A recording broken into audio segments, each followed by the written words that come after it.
Nous revoilà pour le troisième round. Et contre qui? Encore un gars maladroit. Mais mec, c'est quoi ça? Le mec est à 2800 sur chess.com. On essaie de jouer notre Londres. On sort le cavalier. Est-ce qu'il va jouer le pion D et nous laisser faire notre petit jeu, notre business tranquille? Probablement pas. On va faire de notre mieux, mais je doute que ça marche. Il va partir sur un genre de défense moderne, style Pirc, et juste dire « triste, triste noix de coco ». Il a vu les manigances du cavalier et il a un peu ralenti. C'est un peu fou. Mais le gars a 10 minutes à la pendule. Donc pas besoin de s'inquiéter, il y a largement le temps de comprendre toutes sortes de manigances. Pas besoin de paniquer. Nous n'avons remporté aucune partie dans le tournoi. Allons-nous décrocher une première victoire? Il choisit le coup du G et conseille « prends le centre ». On prend le centre, puis on joue notre jouisseur top secret. Affaire à suivre. Notre plan, c'est de pousser, prendre, reprendre et le plier. Donc on pousse le petit pion. Est-ce qu'on va le cuisiner? S'il prend, on le cuisine. Mais il connaît probablement le coup de Stockfish qui est de faire sauter le cavalier ici. Prenons le centre, mon gars. Et ensuite, ça commence à devenir le bazar. Ou il peut jouer l'autre recommandation de Stockfish qui est de prendre, reprendre et sauter le cavalier ici. Et vous savez, nous demander de capturer le gros pion et de faire un sacrifice technique de pion pour obtenir un avantage positionnel complètement fou.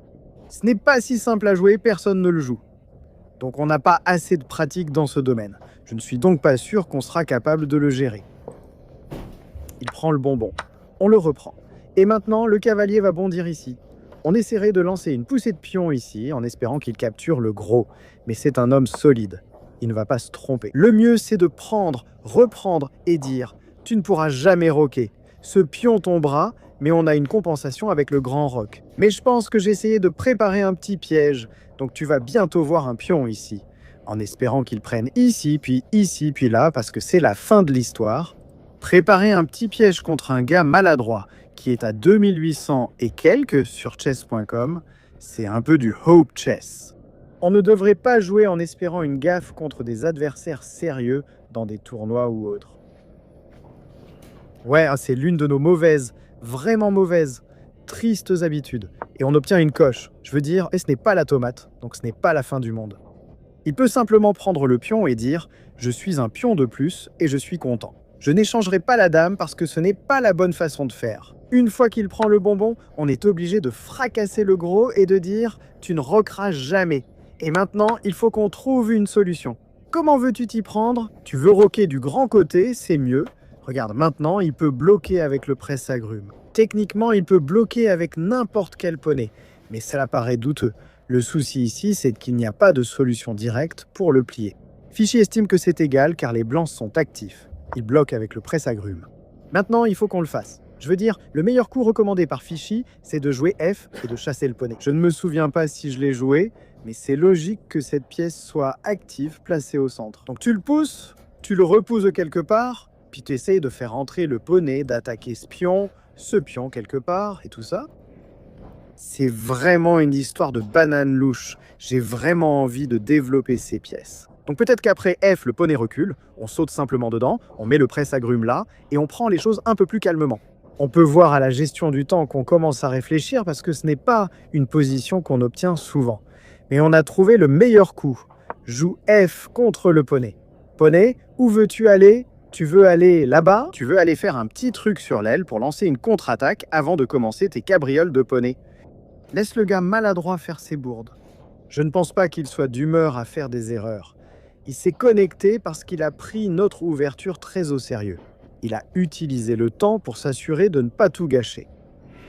Donc, c'est un peu à son honneur. Maintenant, la question est de savoir où placer Monsieur Poney. On ne peut pas aller là-bas parce que Monsieur Presse-Agrumes couvre toutes les cases importantes qu'on a. Donc, c'est le seul choix raisonnable. Il y va. On dit de sortir le presse-agrumes, on titille le petit pion.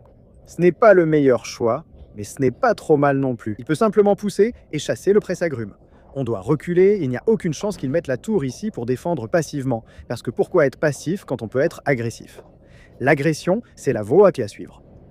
Donc il va pousser un peu bloquer son propre presse-agrumes, obtenir un petit tempo gratuit pour repousser notre jousseur. La position n'est pas si simple. En poussant ceci, on contrôle la case, mais pas d'action PP, car assez de défenseurs sur le presse-agrumes. Oui, mais dans ce genre de position, je ne suis pas le plus malin de l'école.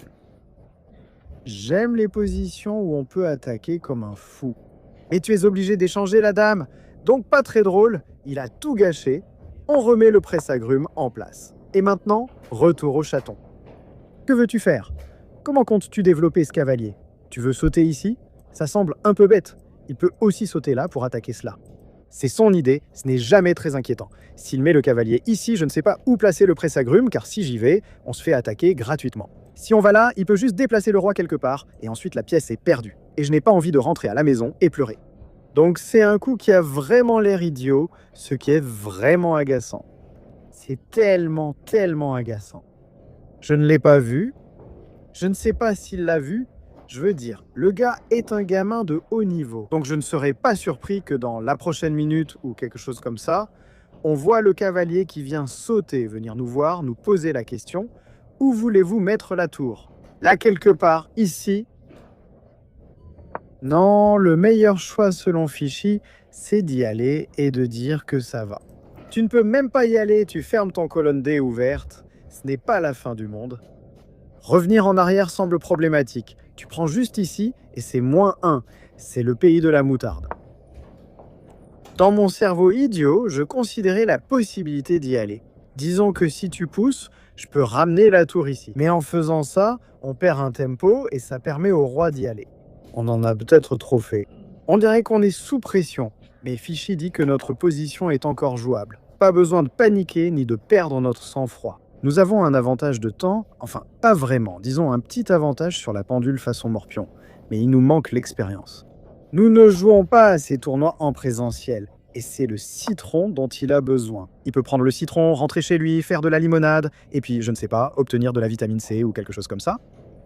Maintenant, le meilleur choix, et le plus évident, c'est simplement de pousser, de gagner un tempo gratuit et de continuer à le titiller. Et il l'a fait parce que c'était la voie du haut à suivre. Nous avons envisagé un instant d'aller ici ou là, mais ça n'a aucun sens. Nous sommes tristes. Je ne sais pas. Peut-être qu'on espérait qu'il ne pousserait pas parce qu'on pensait que le cavalier était un peu coincé sur le bord de l'échiquier. Donc il hésiterait, mais il n'a pas hésité du tout. Aucune hésitation. Arjuna a donc dû rentrer chez lui. Et maintenant, le pony ne peut plus y aller. Ce n'est toujours pas la fin du monde. Dans des positions comme celle-ci, ce dont tu as vraiment besoin, ce n'est pas que quelqu'un te dise le meilleur coup. C'est un peu fou. Ce dont tu as besoin, c'est que quelqu'un vienne te voir et te dise que tout va bien. Si quelqu'un m'avait dit « Oui, il y a une compensation pour le pion », j'aurais pu jouer bien mieux. Parce qu'à chaque coup que je jouais, je doutais de moi. Ai-je vraiment perdu le pion dès l'ouverture? Y a-t-il une compensation suffisante? Est-ce que je suis en train de faire quelque chose de bien ou pas? Ouais, c'est ça.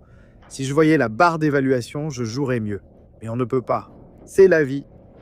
Frérot cassé, va là-bas ou fais sauter le cavalier pour le remettre dans la partie. Tu n'y arrives même pas, tu titilles le pion. Il fait sauter le cavalier en disant qu'il est de retour à la maison, ferme la colonne D et tu es un peu dans le pétrin. Sacré pétrin quand même. Maintenant, est-ce qu'on fait sauter le cavalier en essayant de compléter ce qu'on appelle notre développement? Ça n'a pas l'air trop mal. Premier choix de Fichy, aller en G pour contrôler toutes les cases. Je ne sais pas. J'ai envie de sauter ici, placer la tour là, doubler les tours, mettre la pression ici et lancer quelque chose. Ce n'est pas une position aussi simple à jouer. On fait de notre mieux. On brûle du temps précieux sur la pendule façon Morpion.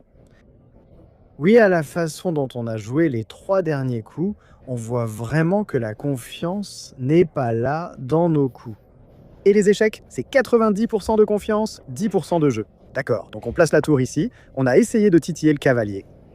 On utilise un peu ce coup parce que le cavalier voulait aller là de toute façon. Donc on l'a un peu aidé. Je vois le plan, on essaye de doubler, mais placer la tour ici présente aussi un vrai risque. Il a reculé le cavalier.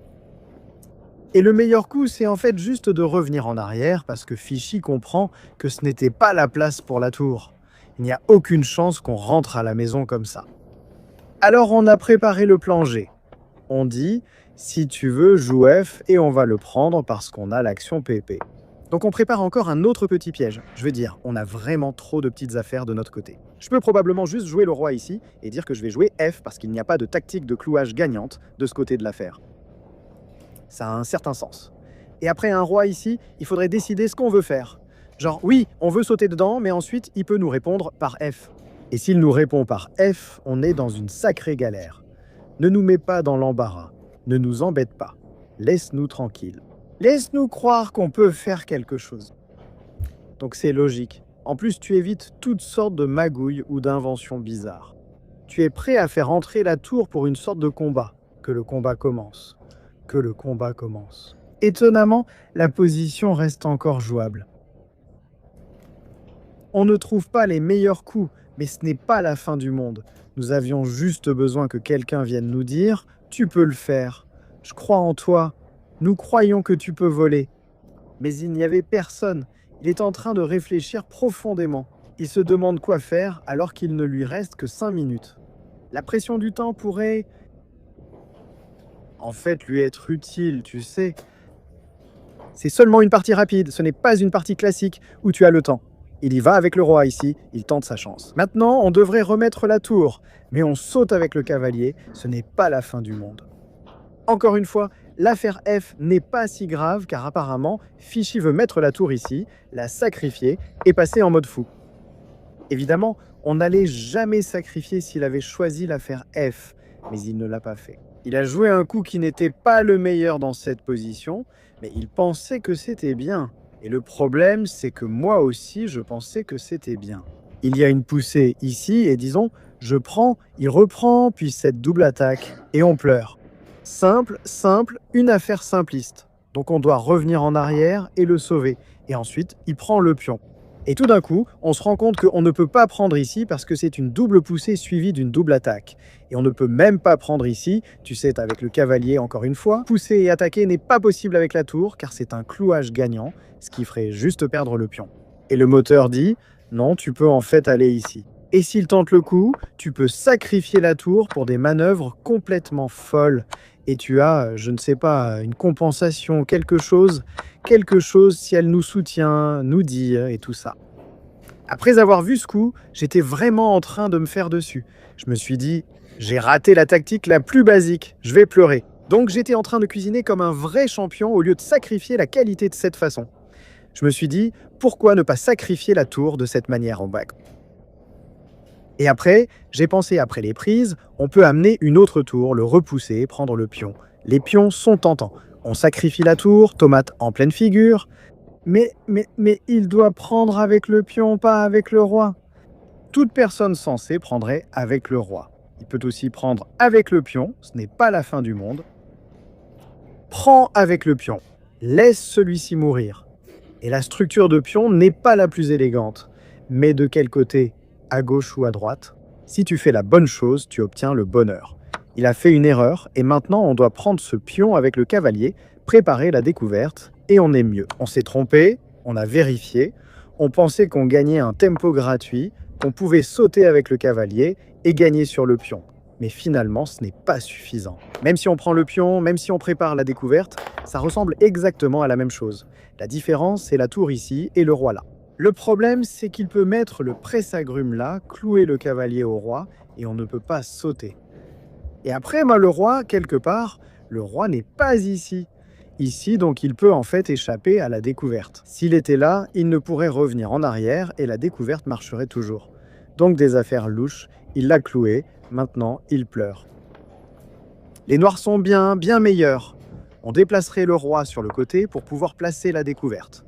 Il peut capturer le cavalier s'il veut, ou il peut simplement déplacer le roi ailleurs. Prendre le cavalier paraît discutable, car l'intention du presseur ne le justifie pas, mais c'est pourtant la meilleure option. Et déplacer le roi ici, ou pousser le pion, apparemment, c'est un peu risqué, mais c'est ce que je jouerai. C'est logique, mais risqué, car tu peux sauter, attaquer ses pions, aller là, menacer tous les pions, ce qui devient vite problématique. Les noirs sont un peu en retard de développement. Donc c'est le coup qui paraît le plus humain. Évite la découverte et il nous demande de dire « Montre-nous ta compensation ». Il y va, Burak Moutarde, en pleine figure. Apparemment, si tu fais sauter le cavalier ainsi pour le repositionner ou tenter quelque chose, on pourrait peut-être revenir dans la partie. Ouais, ce coup-là, je ne le tenterai jamais. Donc ce n'est pas le cas, tu sais, vraiment pas le cas. Maintenant, ce pion est un peu tout seul. J'ai pensé dans mon cerveau idiot que je pouvais mettre la tour ici, lui demander d'aller quelque part sur les cases noires, et ensuite peut-être sauter pour tenter un clouage, et gagner d'une manière ou d'une autre. Comme ça, et d'une façon ou d'une autre. Peut-être qu'on prépare quelque chose ou que le développement est trop lent. Si j'échange ces deux contre ces trois, on peut lutter pour quelque chose. Donc, on place la tour ici. Fichy dit de prendre le cavalier parce que ce cavalier va causer beaucoup de chaos.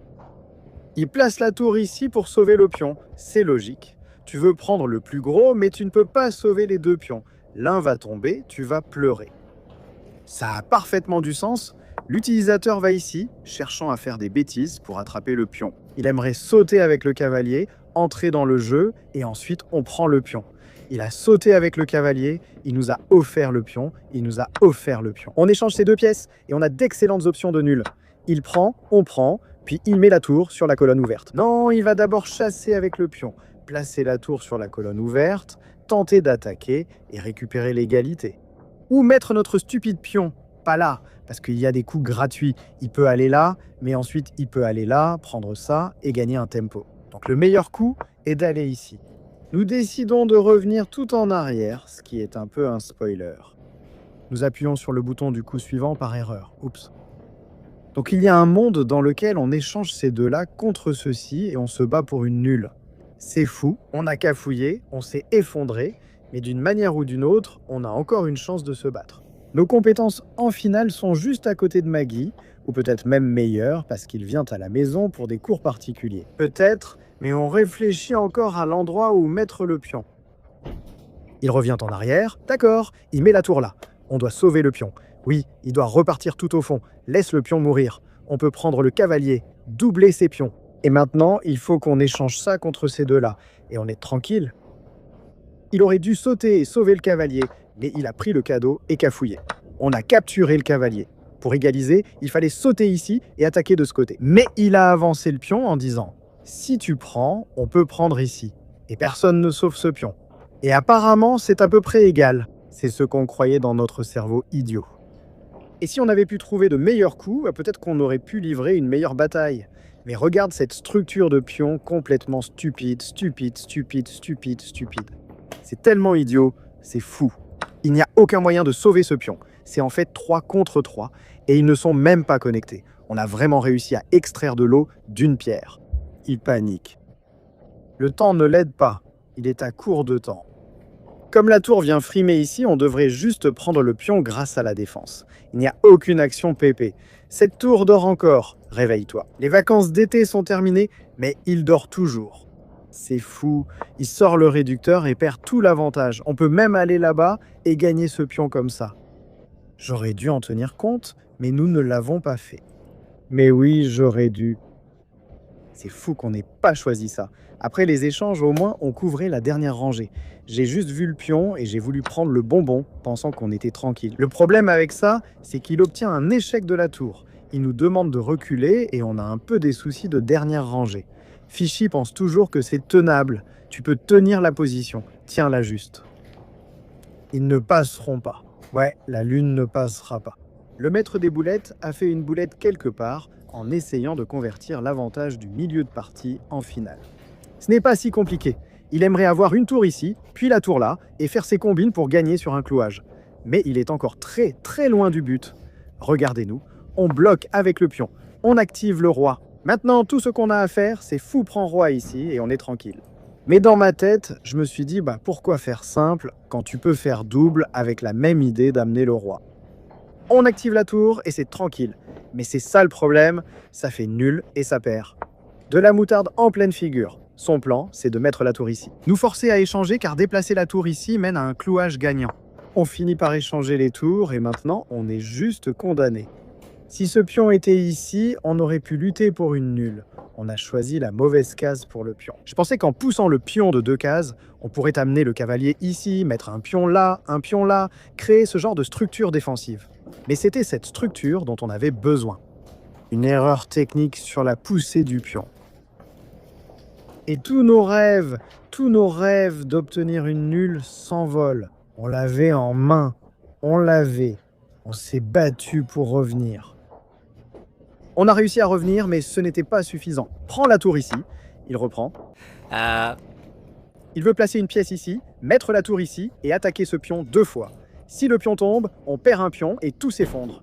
Il ne peut pas mettre la tour ici car ce serait un échec absurde. Donc ce n'est pas si simple, mais c'est une de ces positions qu'il peut jouer encore et encore. Et avec quasiment plus de temps à la pendule, il peut réussir à l'emporter. La pièce est là. Mettre la tour ici, c'est pas possible. Il va sûrement essayer d'amener le roi ici, puis la tour ici. Si le pion était ici, la différence c'est qu'après que le cavalier saute ici, on pourrait partir sur le plan côté C. La différence c'est que si le pion est là, on ne peut pas partir sur le plan côté C car la tour attaque les 2 pions. Comme ce pion qui protégeait ici et ce pion ne protège pas là, et c'est juste égal et pas égal. Quelle tristesse, mec! Tristesse absolue. On ramène le cavalier en essayant de couvrir la 7e rangée pour ses affaires. On ne peut pas y aller, il y a un piège débile. Il peut pousser ce pion pour poser plein de problèmes, être actif avec le roi, aller quelque part pour ne pas se faire mettre en échec. On aimerait amener le cavalier quelque part ici pour maintenir la défense. On essaie de préparer ça.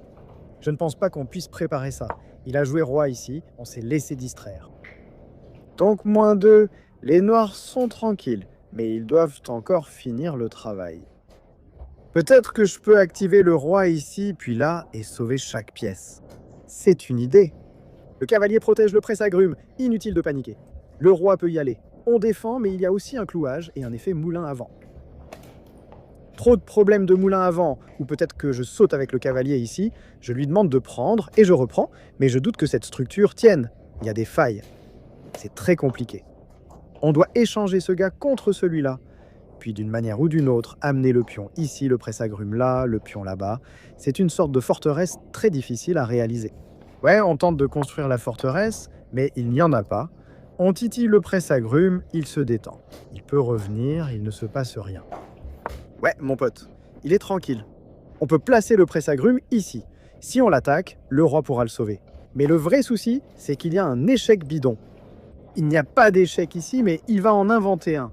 Ok, on met le presse-agrumes là, en disant, si tu attaques, on a Monsieur Roi. Et Monsieur Roi le sauve. Il ne peut pas faire échec. Il peut mettre la tour ici avec l'idée de revenir en arrière, puis d'aller chercher l'angle du clouage, et ensuite de le capturer.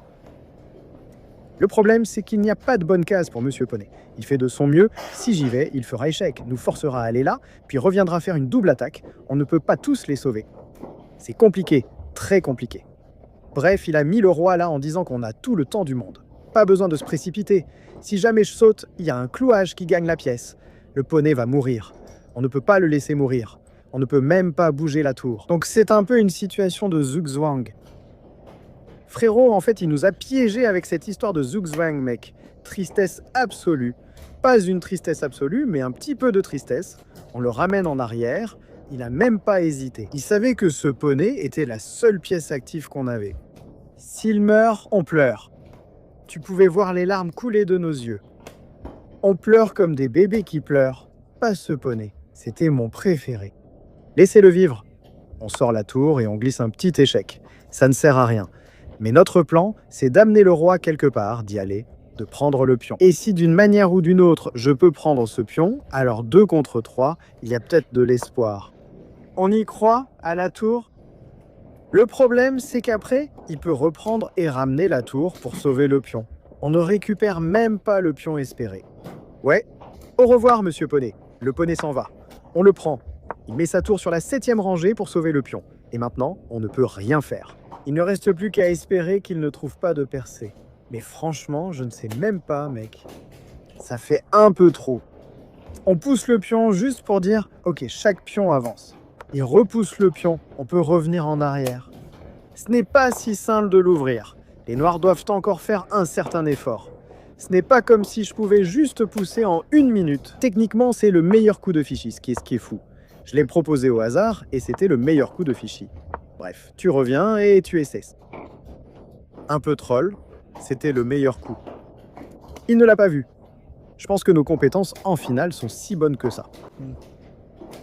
On va là-bas menacer le pion, car si la tour part, on le prendrait. C'est une répétition pour gagner du temps. Il joue ici en disant « Je vais pousser sous protection ». On ne sait pas quoi faire.